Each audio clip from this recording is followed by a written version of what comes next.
तदपि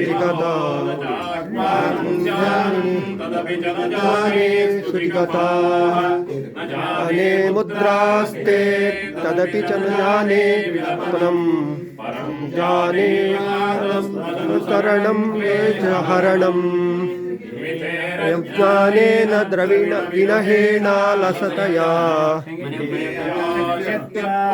तव चरणयोर्याच्युतिरभूत् तदेतक्षन्तव्यं जननि सकलोद्धारिणि शिवे कुपुत्रो ध्यायेत क्वचिदपि कुमाता न भवति पृथिव्यां पुत्रास्ते जननि बहवः सन्ति सरलाः परं तेषां मध्ये विरलतरोऽहं प्रवसुतः मदीयोऽयं त्यागः समुचितमिदं नो तव शिवे कुपुत्रो जायेत क्वचिदपि कुमाता न भवति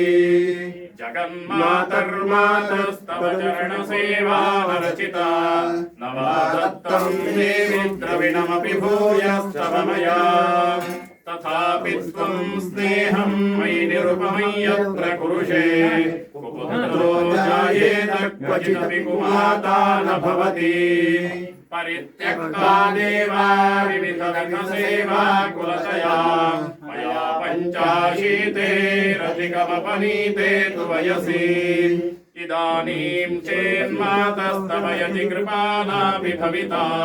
निरालम्बो लम्बोदरजननिकय्यामि शरणम् शपाको जल्पाको भवति मधुपाकोपमगिरा निरातङ्को रङ्को विहरति चिरं कोटिकनकैः तवापर्णे वर्णे विशति मधुवर्णे फलमिदम्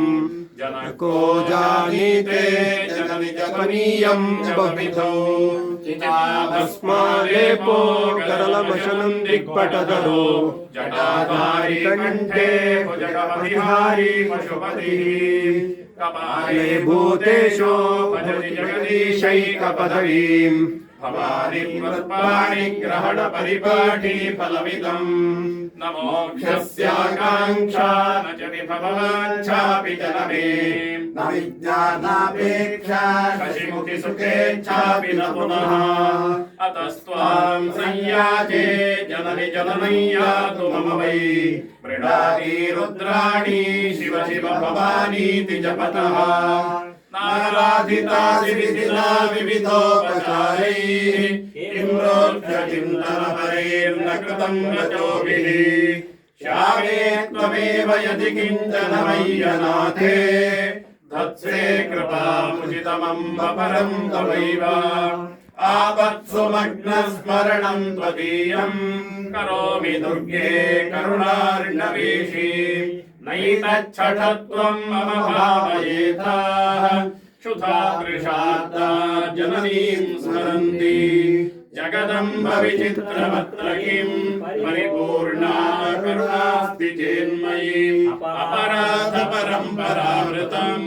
नहि माता समुपेक्षते सुतं मत्समः पातकी नास्ति पापग्निं तत्समानहि एवं ज्ञात्वा महादेवी यथा योग्यं तथा कुरु।